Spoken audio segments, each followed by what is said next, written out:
大家好，我係菲力。咁好耐冇同大家講過一啲咧，即係儲存有關嘅裝置。咁之前同大家講過，無論係流動硬碟啦，無論係普通嘅流動硬碟嘅儲存方式啦，咁都同大家分享過啦。咁亦都係 NAS 都同大家嘅分享過啦。咁其實到而家今日啦，其實我一隻 NAS 已經係唔夠嘅，因為成日都講要再多嘅備份啦。咁因為其實始終一來資料越嚟越多啦，二來我哋都普遍都覺得係，即係我自己覺得係啦，係啦。越多嘅備份就越安全啊嘛，因為有時資料真係無價，即係除咗大家喺無論工作啦，又或者無論屋企人咧，即係嘅資料啦，又或者自己對同屋企人嘅資料，阿女嘅出世啦，阿女嘅長大啦，甚至乎即係唔同大家親戚朋友嘅一啲相片影片咧，都係非常之重要嘅。咁呢啲嘅備份咧，都想同大家啦去一分享啦，去點樣去做啦。咁除咗即係同頭先講一樣啦，就係之前同大家講咗一啲傳統硬碟嘅備份。咁今日同大家就講下咧呢啲 NAS 嘅備份啊。咁雖然啦，即係 NAS 嘅備份咧，亦都好似好複雜。咁我本身唔係一個電腦專家啦，但係都希望咧同大家去分享下，即係究竟我一部新嘅收到一部試用嘅 NAS 啦，究竟點樣可以咧利用到佢咧去 backup 我自己嘅嘢嘅。咁我明白咧，就最近咧，即係大家都知道啦，即係硬碟咧就真係一啲都唔平嘅，係啦。咁所以咧，即係今次我咧就準備咗4隻22 TB，咁都冇辦法嘅。呢個係我自己準備，我要係咯，我要公司用又好，自己用又好，咁咧呢個都係一個其中一 part 嚟嘅啫。咁變咗就係啦。咁大家雖然可能大家用 NAS 啦，唔需要一定要買咁大容量啦，咁可以買翻細啲啦。亦都係暫時可能你買細嘅，然後用住先，咁然後咧想升級嘅時候再換都唔遲嘅。咁所以咧唔係叫大家即係好似我咁揾4隻22 TB 翻嚟叫做備份裝落個 NAS， 唔係嘅，純粹想同大家分享下咧，究竟咧用 NAS 啊，即係啲新嘅 NAS 有啲咩新嘅功能啦？呢一隻係啦，究竟可以幫到我啲乜嘢啦？咁同大家咧輕輕咁講一個 spec 啦。咁本身佢個4個 bay 嘅 NAS 啦，咁就係 AS5404T 啊。咁本身入邊咧就係一粒 Intel 嘅 N5105嘅4核心 CPU 啦。咁4個 M.2 嘅槽啦。咁即係話咧，除咗頭先4個 hard disk 嘅話咧，仲可以裝4條 M.2 嘅 SSD 嘅。咁另外內置4GB 嘅 DDR4 啦。咁2個咧 2.5G 嘅 LAN 頭。咁啊3個 USB 嘅 3.2，咁啊前面1個，後邊2個嘅。咁雖然我自己有一隻咧，另外一個牌子嘅 NAS 咁本身因為都年事已高啦，咁唔係話佢有問題嘅，即係絕對好好用嘅。我即係其實都唔係話要踩低邊一隻 NAS，就只不過係啦，嗰一隻咧，即係我以前砌落去，如果大家仲有印象啦。就嗰一隻 NAS 我就係用啲比較細嘅 hard disk 啦。咁始終我後來都冇再去換啲 hard disk，咁因為已經一路運作緊，每一日基本上啲同事啊，我自己啦都喺運作緊嘅，咁我就唔搞嗰隻 NAS 啦。咁啊咁啱就佢哋就揾我試用啦。咁一隻即係大家可能咧相對喺傳統唔同嘅 NAS 嘅牌子入邊咧，喺好似係新，但其實唔係嘅。其實佢就本身係一個華碩旗下嘅一個品牌啦。咁所以其實一講到華碩咧，應該就唔會大家陌生，即係呢個牌子啊。咁亦都係今次都好多謝佢哋去俾我試用呢隻機啦。咁啊咁啱我真係有需要，因為最近即係大家都知啦，即係除咗我有唔同嘅工作之外咧，一個最近好大型嘅就係頭先即係之前都同大家講過啦，即係個浪琴嘅香港國際馬術盛典，咁亦都係有好多嘅唔同資料咧，需要一再嘅 backup， 亦都係有個好處就係咧，即係因為我舊嗰個 NAS 真係唔夠用啦，咁亦都係如果我要話需要個客戶去存取一大嘅容量，我 let's say 咁講啦，即係可能我上次所講一個5TB 6TB hard disk，咁我擺上去個 NAS 咧，咁其實我舊個 NAS 其實都夠擺嘅，但係我要清空好多位置，咁但係我都唔想咁做，咁所以咧咁啱今次就最好啦，咁我可以咧就 build up 一個 NAS 啦，亦都可以擺晒落去啦，亦都我將我有需要嘅資料或者未來我需要 backup 嘅資料咧擺落去咧，即係做一個備份啦，亦都可以隨時存取一個資料嘅。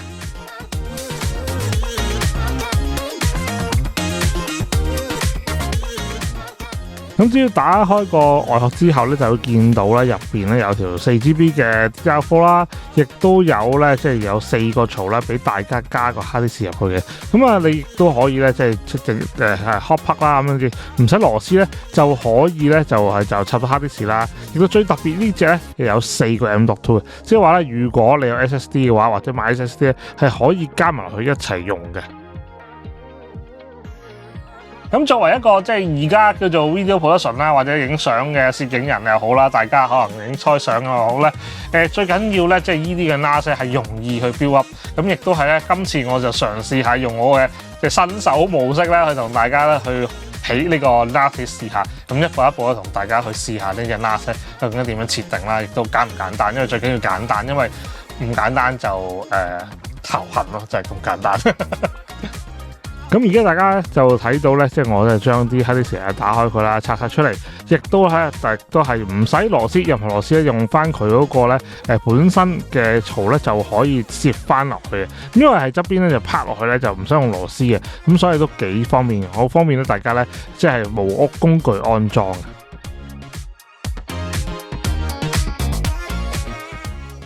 咁我會當咧大家係個新手啦，我都係新手咧去設定呢個 NAS。咁開機之後咧，佢就會提醒你咧可以更新自動更新嘅。咁只要大家等佢咧自動更新完啦，重新開機就得噶啦。咁啊唔使搞任何嘢啦，咁啊自己咧會搞掂晒更新啊嗰啲即係 firmware 嘅嘢。咁所以咧就唔使太擔心咧唔識撳嘅。咁而家更新完之後咧，大家就可以直入去嗰個登記嘅系統啦。咁大家會見到咧。首先就會係一個條款啦，咁大家要同意啦。咁睇下咧，你自己中意深色定淺色嘅界面啦，亦都係咧會係想自己進階設定啊，定係佢幫你自動設定一啲嘢。咁啊，今次同大家試下自動去設定先，咁比較容易去 set up。咁只要咧，大家咧可以入翻咧自己想要登入嘅名啦、密碼啦，登記翻啦。咁同埋揀翻咧個 hard disk咧，究竟行 WAV 咧行幾多？有 WAV 0啦、WAV 5啦、WAV 6啦。咁我今次咧就揀咗行咗一個 WAV 5嘅，咁啊平衡翻咧即係速度啦，同埋儲存嗰個量。咁啊，大家如果即係純粹係做 store 啦，咁如果你真係要用 WAV 咧，咁大家要留意翻唔同 WAV 咧有唔同嘅功能嘅。咁啊，最主要就係當然就係有時要安全啲啦。咁如果大家即係登記完晒嗰啲資料之後咧，其實佢都有啦，可以俾你咧入翻佢自己嗰個account 嘅。咁但係咧嗰個 account 咧就一定要註冊啦。咁大家如果有興趣咧，亦可以註冊翻嗰個嘅 account 嘅。咁但係咧呢個嚟頭先嗰個系統嗰個就一定要有嘅。咁當你做晒所有嘢之後咧，就需要等佢咧去 set up 晒所有部機，咁亦都係全自動咧等佢 set up 完就可以啦。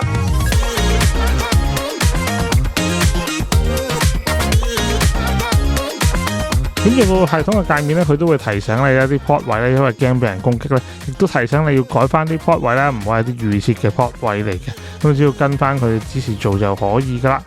咁另外咧，即係佢都有個教學啦，驚大家唔識用啦，咁大家亦都可以用翻佢個教學啦，去跟翻去做嘅。咁有啲唔同嘅功能啦，例如 backup 啦，例如咧佢話翻俾你聽喺邊度會係一啲存儲控制啦，共用翻啲資料夾啦，咁亦都可以喺翻咧個界面度咧揾翻呢啲功能出嚟。咁啊，如果大家唔記得嘅話，亦都可以再撳翻個教學出嚟嘅。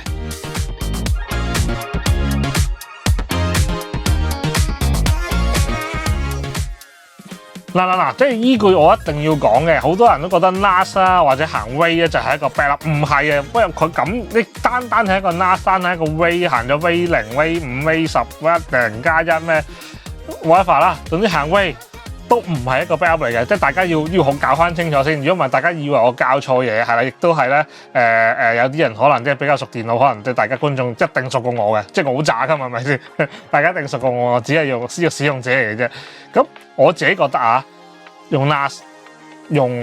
WAV 行 WAV 嘅方法，有啲硬碟，就算我之前分享用一啲流動硬碟，都唔算係完整一個備份嘅。咁有啲人就會講啦，即係俗稱叫321啦，即係3份嘅 backup，然後2種媒體同埋1份異地嘅備份。咁的而且確真係嘅，呢個係最基本㗎。即係呢個321好似聽落好似好安全，咁其實你知呢個世界電子嘢就有電子嘢嘅問題，係啦，唔代表係啲產品問題嘅，即係唔係佢哋問題，可能我哋操作啦。可能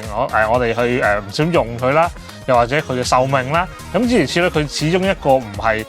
無限嘅嘢嚟㗎嘛，係咪先？咁所以咧備份係好緊要。咁我自己其實我自己經驗啦，即係其實我本身譬如我舊嘅 NAS 啦，我會 auto backup 上去 Google Drive 啦，咁亦都係我會自己喺屋企啦做個異地備份啦，就會做一個 offline 嘅backup 啦。咁呢啲都係咧一啲我咧去揾啲方法啦，穩陣啲係啦，令到自己資料再穩陣啲。咁其實咧一路都係得一隻 NAS，咁其實咧我都想多一隻 NAS 擺喺屋企啦，或者擺公司啦。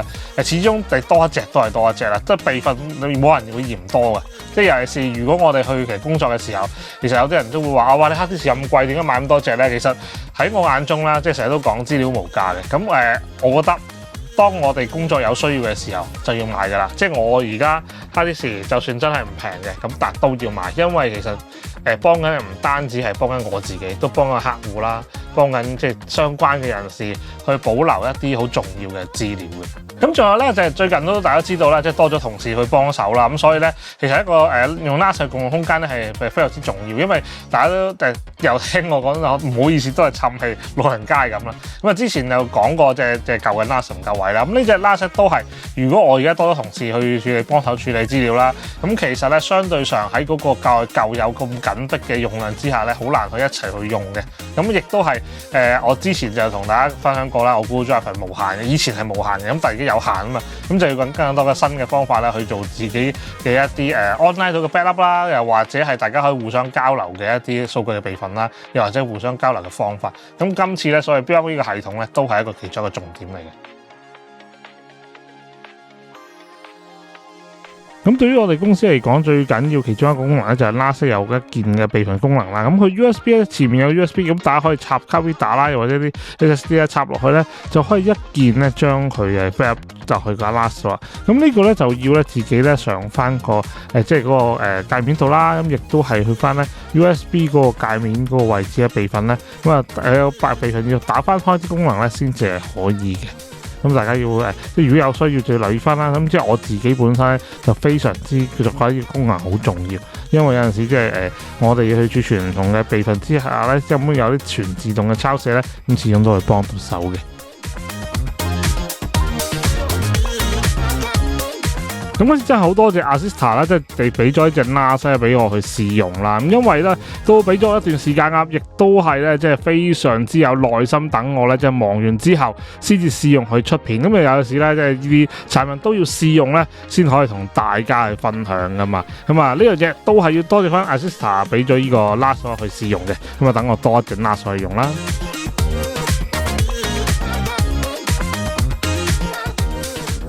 咁總括嚟講咧，其實咧即係多隻 NAS 一定係有好處，因為就算係大家唔係叫工作啦，即係可能自己喺屋企去 backup 嘢啦，咁你可能買2個杯啦，買平啲啦，咁其實都冇問題嘅，按住自己需要去買就得㗎。因為最緊要就係咧，我而家多一隻 NAS 嘅話咧，我亦都可以做到個大容量啲嘅熱備份啦，亦都可以大容量啲嘅即係一個同人哋去 share 嘅一個 drive 啦。咁因為即係始終都係啦，即係多咗同事幫手啦，咁多咗工作上需要啲大量存取嘅嘢啦，咁所以咧一隻新嘅 NAS 對我咧好重要。咁其實都本身呢件事咧，其實都要搞好耐㗎啦，即係要有一個新嘅 NAS。咁我都亦都多謝即係佢哋去俾我試用呢隻嘢啦，亦都係俾時間我去 set up 啦，因為